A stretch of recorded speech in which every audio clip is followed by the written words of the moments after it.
네, 이번에는 좀 분위기를 바꿔서요. 이제 북한의 세대 변화, 가치관 변화에 대해서 북한의 이제 사회 내부에서 일어나고 있는 변화에 대해서도 이야기를 좀 해보려고 합니다. 결혼, 연애, 뭐 이런 거에 대해서도 좀 얘기를 해보려고 하는데요. 제가 먼저 이호령 박사님께 한번 좀 여쭤보고 싶어요. 결혼 전에 어떤 연애관, 결혼관 어떠셨는지. 일단 뭐 연애를 한다, 결혼을 한다라고 했을 때 자신이 하는 일에 대해서 상대방이 거기에 대해서 방해는 하지 말아야 된다. 그래서 저의 하는 일에 대해서 존중해 줘야 된다. 그거는 기본 원칙이 아닐까라는 생각이 들어요. 네, 맞습니다.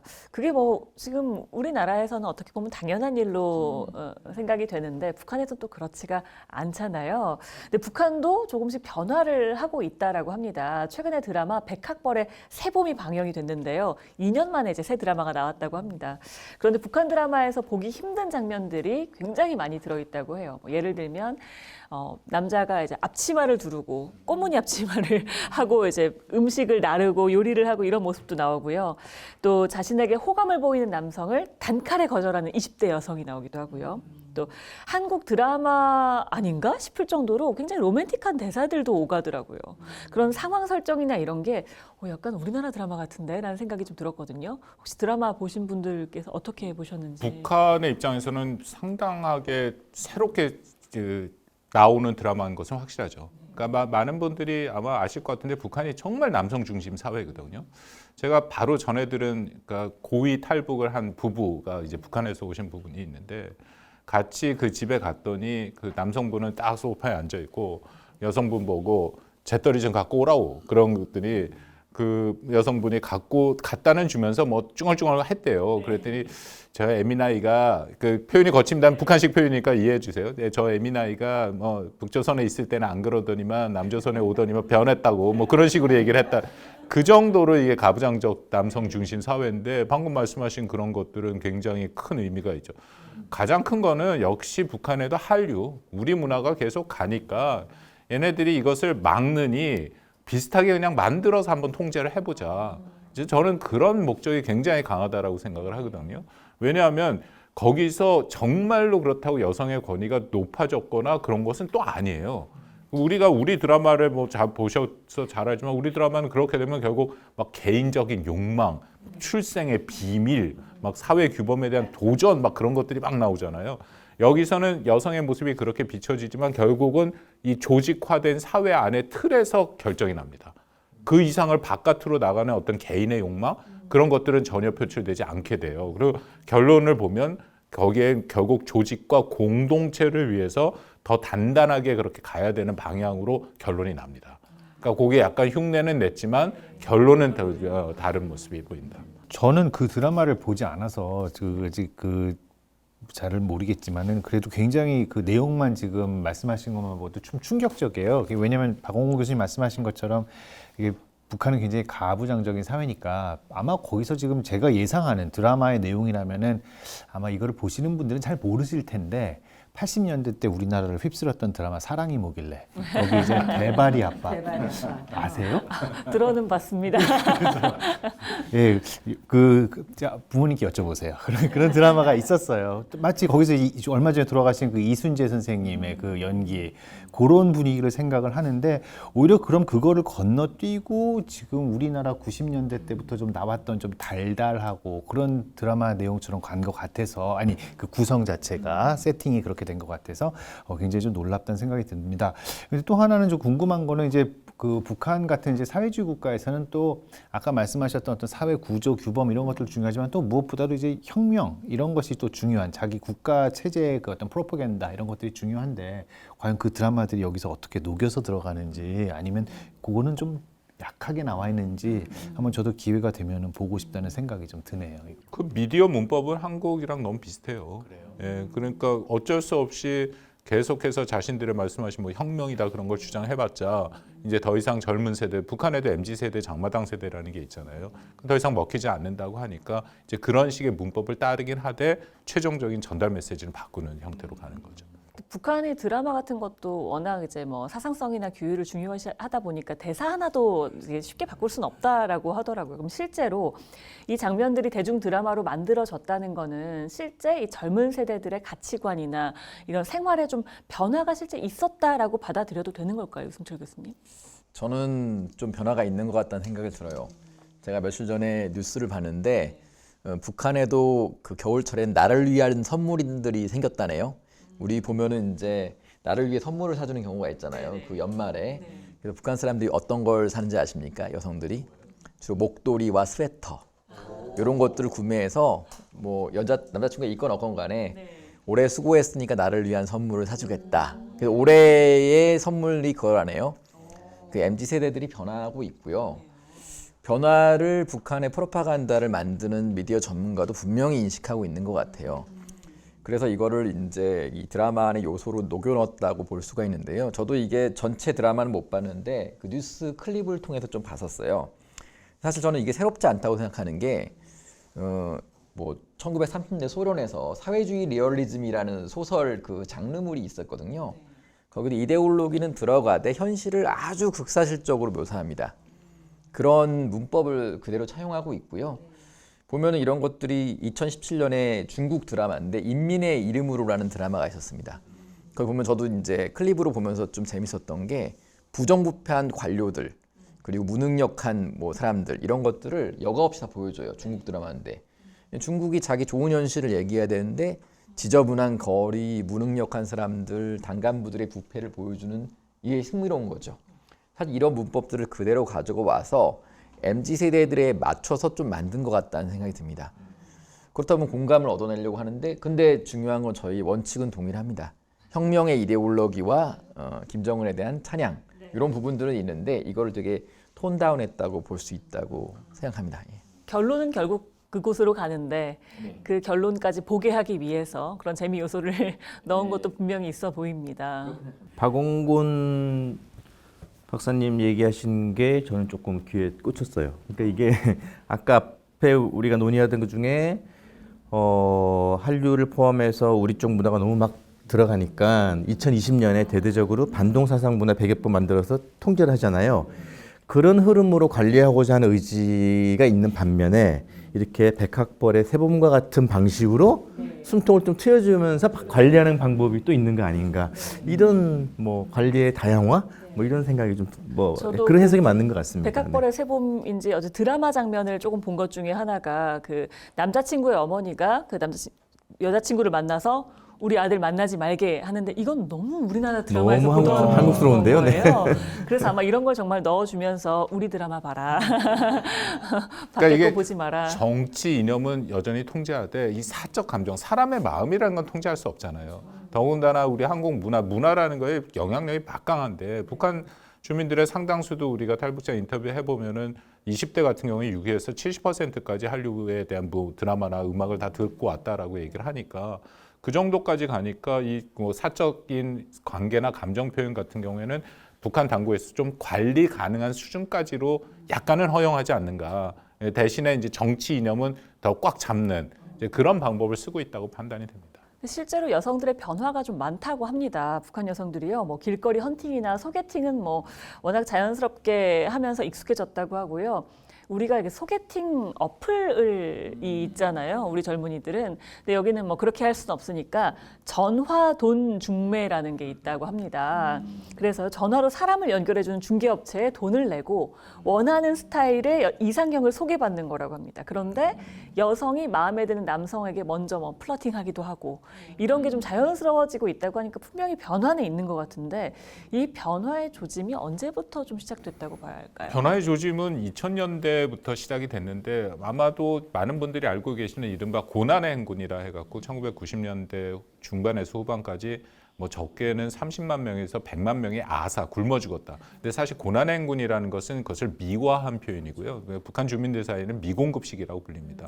그때 장마당이 생기기 시작을 했고 주로 장마당에서 여성들이 다 경제 활동을 했잖아요. 이제 그게 시발점이라고 보이고 그 다음에 2010년대 초중반부터 이른바 이제 손전화라고 불리는 휴대전화가 뭐 북한에 많이 퍼지기 시작해서 지금 한 뭐 25% 정도의 북한 주민들이 휴대전화를 갖고 있다라는 이제 비공식 통계가 잡히고 있는 상황이거든요. 그러니까 그만큼 이 확산이 되면서 방금 말씀하신 직접 만나도 전화 소개 같은 것이 되는 거고 이제 그런 것조차가 북한이 아무리 폐쇄적으로 하더라도 전체적인 흐름 자체는 막을 수 없는 부분이 있다라는 것을 다시 한번 보여주는 이제 그런 것이고 또 특히 김정은 집권 이후에는 그 약간 아까도 말씀드린 통제와 또 허용이 동시에 이렇게 강화되는 부분이 있습니다. 그러니까 그만큼 막을 수 없기 때문에 어느 사적 영역 같은 경우를 오히려 강제적으로 통제하다 보면은 여기서 더 반발이 나올 수밖에 없다라는 것을 일정 수준 깨달은 것 같아요. 그래서 그 정도까지는 좀 허용하는 거로 나는데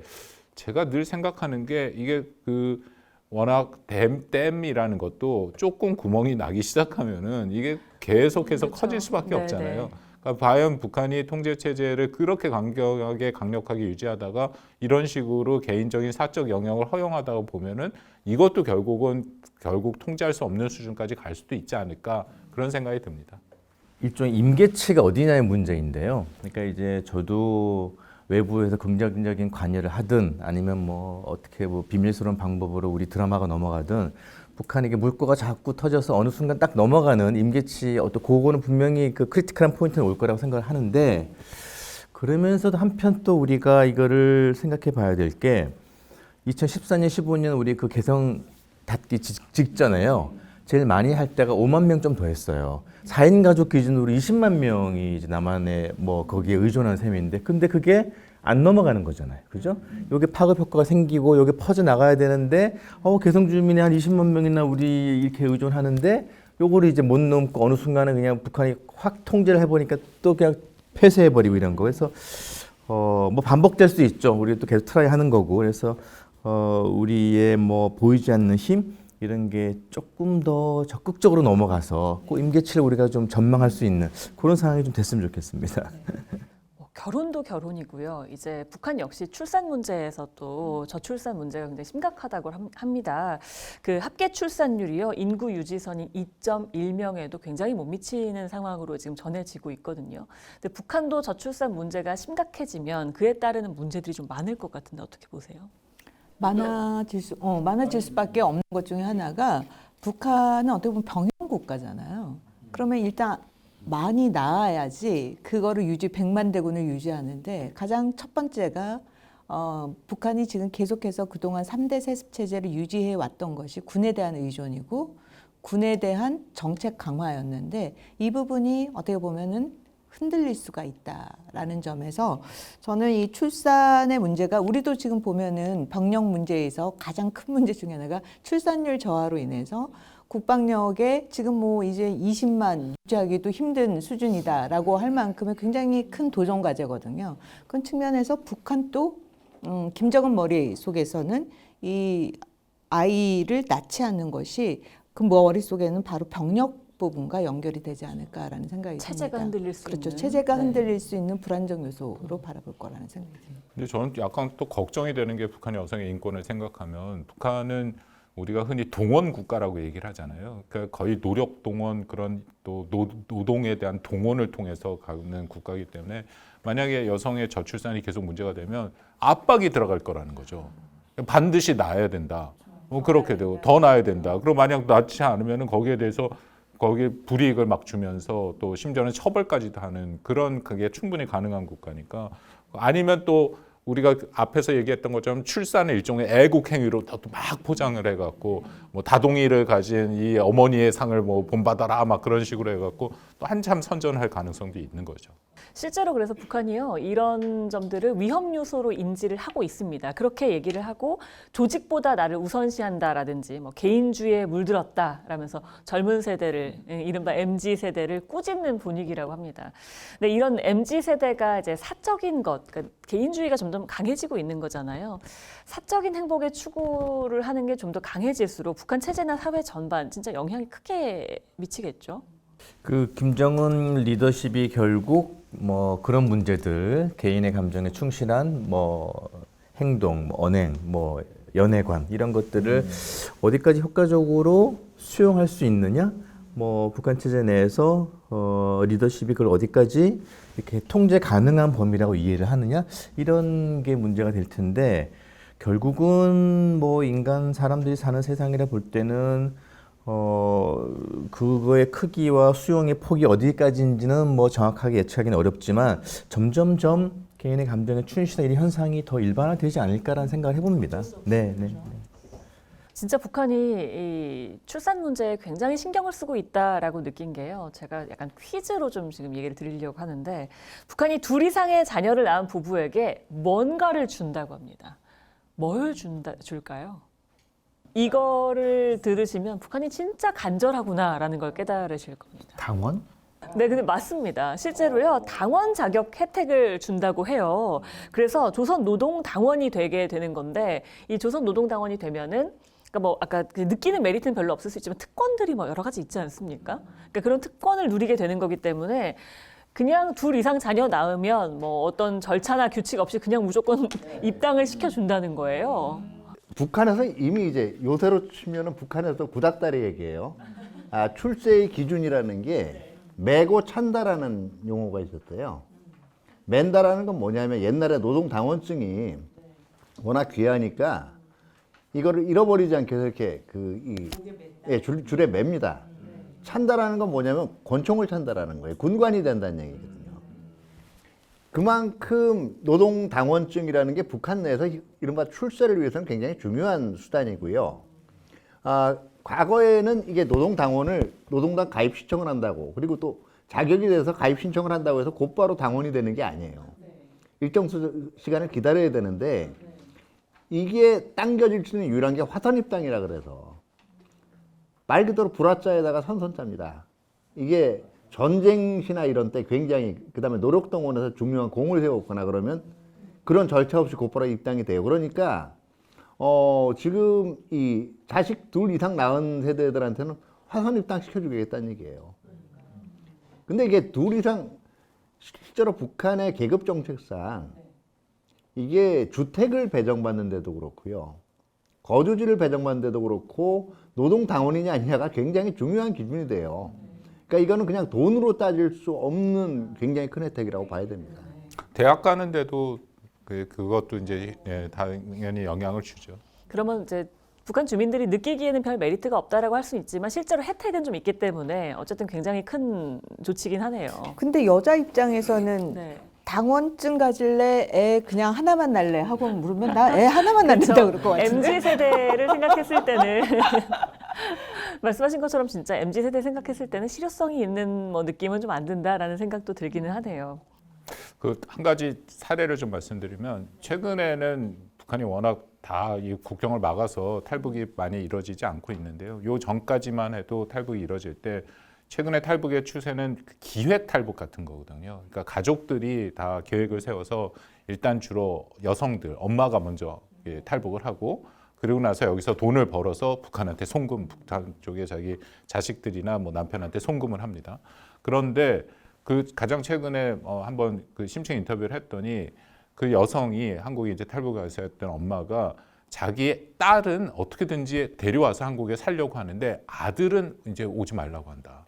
오히려 돈을 보내주고 북한에서 사는 게 더 편하게 살 수 있다. 그렇게 생각을 이게 하고 단면을 보여주는 그 거죠. 단면을 보여주는 네. 거죠. 근데 여성의 인권은 없으니까 딸은 어떻게든지 데리고 와서 여기서 사는 게 낫겠다. 이제 그렇게 생각을 한다는 거죠. 와, 충격적이네요. 미래 남북 관계에서도 분명히 이 문제가 뭔가 영향을 미칠 것 같습니다. 우리나라는 어떻게 준비해야 되고 대비해야 한다고 보십니까? 그 여러 선생님들 말씀 듣다가요. 우리가 북한이 애증의 대상이잖아요. 그죠? 이게 엄청 또 밉고 비난하고 그러다가도 뭐 언젠가는 통일을 포기할 수 없는 우리 운명적 그런 상황인데 우리가 지금까지 북한 문제를 해결하고 북한을 변화시키기 위해서 이 정책의 대상, 타겟으로 삼았던 게 너무 하드한 이슈가 많지 않았나. 비핵화, 뭐 북한 개방, 무슨 뭐 체제 변화, 그죠? 뭐 무슨 개성에 들어가서 몇만 명을 고용하는 공단을 짓고, 그러니까 뭐 청년이라든지 MZ 세대라든지 여성 문제라든지 이렇게 좀 소프트한 타겟을 또 많이 설정을 해서 우리가 노력도 하고 정책 적극적 접근도 하고 고민도 하고 이런 좀 균형을 맞춰야 되지 않을까라는 생각이 좀 드네요. MZ 변화를 얘기하다 보니까. 네, 네. 저는 변화라는 측면에서 지금 우리가 얘기를 하다 보면 우리나라에서 생각지도 못할 만큼 북한의 여성들의 그런 선택이라든지 이런 게 굉장히 놀랍다라는 생각이 들어요. 결국엔 변화라는 것이 결국엔 큰 힘을 갖고 있다.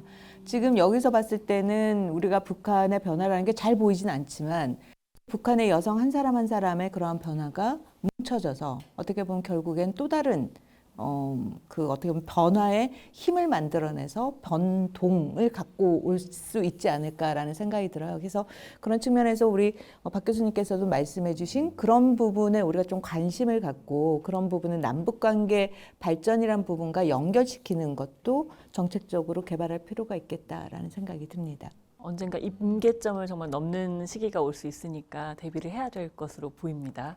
자, 그럼 저희가 이쯤에서요, 오늘 세 번째 주제 대담을 또 한 문장으로 한번 요약해보는 시간을 가지려고 하는데, 엔딩 멘트 장인으로 제가 이호령 박사님께 감사합니다. 부탁드려보겠습니다. 지금 오늘 이 세 번째 세션에서 우리가 이야기를 하다 보면 굉장히 놀라워요. 그죠? 변화의 힘이 굉장히 크고 생각하지 못한 방향으로 정말 빠르게 전개될 수 있다라는 생각이 드는데 변화는 물의 속성을 갖고 있다. 저는 이렇게 요약을 하고 싶어요. 결국에는 물이라는 것이 보면 돌고 돌아서 결국에는 바다로 가잖아요. 그 물이 뭐 바다로 가는 과정에 있어서 뭐 골짜기도 만나고 돌도 만나고 뭐 여러 가지를 만나지만 또 결국에는 바다로 한쪽 방향으로 가고 있다는 측면에서 이 지금 변화가 일어나고 있는 것이 우리가 봤을 때 최종 목표 지점은 굉장히 멀리 있는 것 같지만 결국에는 거기에 다다른다라는 거죠. 그런 측면에서 이 변화는 물의 속성과 같다라는 말씀을 마무리 짓고 싶습니다. 정말 어느 때보다 또 격변의 한 해였던 2025년이었습니다. 오늘요, 국내 최고의 전문가들과 함께 북한의 군사 행보 그리고 세대 변화까지 쭉 이야기를 나눠봤는데요. 이제 마무리할 시간이 다가왔습니다. 시간이 빠르게 지나갔습니다. 저희가 마무리하기 전에요, 오늘 이 자리를 빛내주신 분들께 2026년 한 해의 소망을 한마디씩 한번 들어보고자 합니다. 한마디씩 한번 좀 부탁을 드릴게요.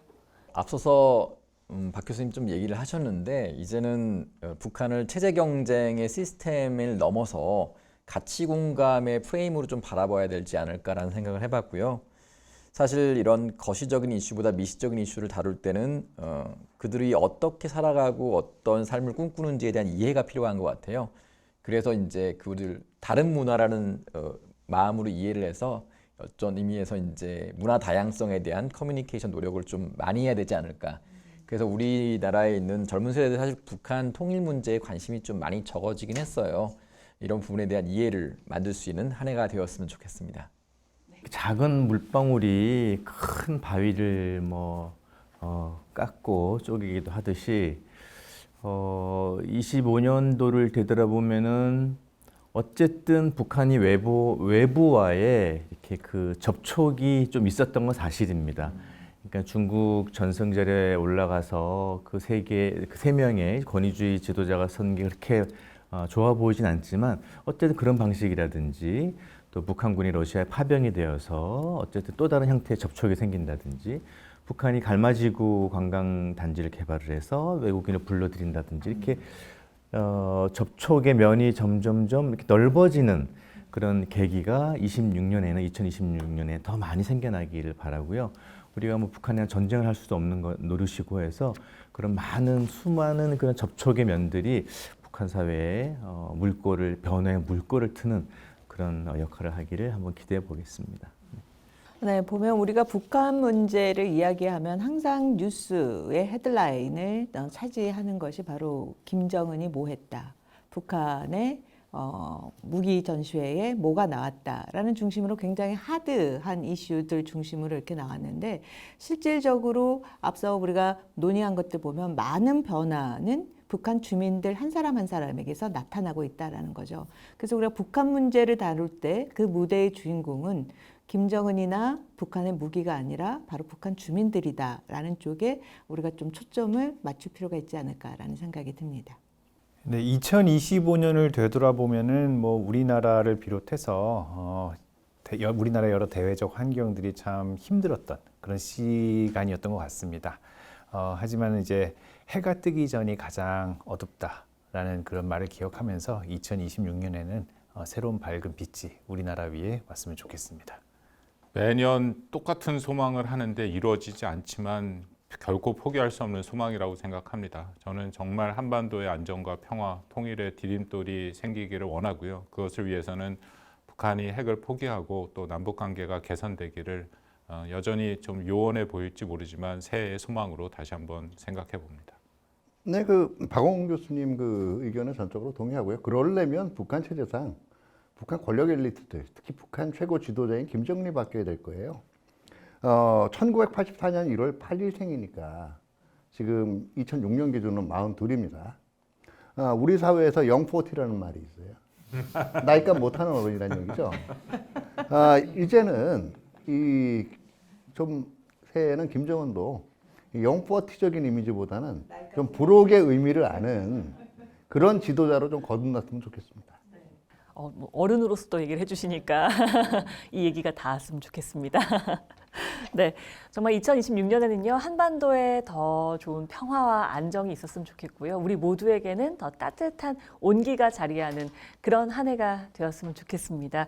오늘도요 알아두면 쓸모 있는 북한 잡학사전 시즌 3 알쓸북잡 함께했습니다. 함께해 주신 여러분 고맙습니다.